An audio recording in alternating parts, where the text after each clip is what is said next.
ঢাকাস্থ চাঁপাইনবাবগঞ্জ জেলা সমিতির উদ্যোগে আয়োজিত ১৫তম চাঁপাই উৎসব উপলক্ষে সাংবাদিকদের সাথে এক মতবিনিময় সভা অনুষ্ঠিত হয়েছে।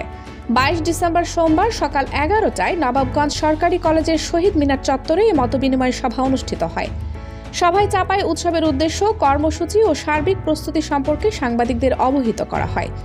উক্ত মতবিনিময় সভায় উপস্থিত ছিলেন ঢাকাস্থ চাঁপাইনবাবগঞ্জ জেলা সমিতির সাধারণ সম্পাদক অ্যাডভোকেট দেলোয়ার হোসেন, অত্র সমিতির দপ্তর সম্পাদক সৈয়দ নাজমুল ইসলাম মানিক ও সমিতির আজীবন সদস্য ইকবাল আহমেদ প্রমুখ।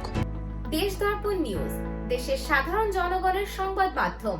আপনার সংবাদ এবং বিজ্ঞাপন প্রচারের জন্য যোগাযোগ করুন স্ক্রিনে দেখানো হোয়াটসঅ্যাপ নম্বরে।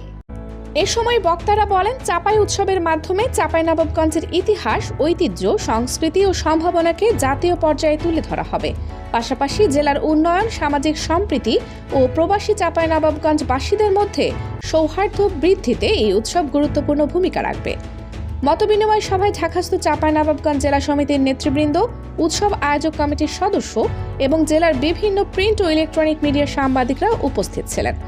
সভা শেষে সাংবাদিকদের বিভিন্ন প্রশ্নের উত্তর দেন আয়োজকরা এবং উৎসব সফল করতে গণমাধ্যমের সহযোগিতা কামনা করেন।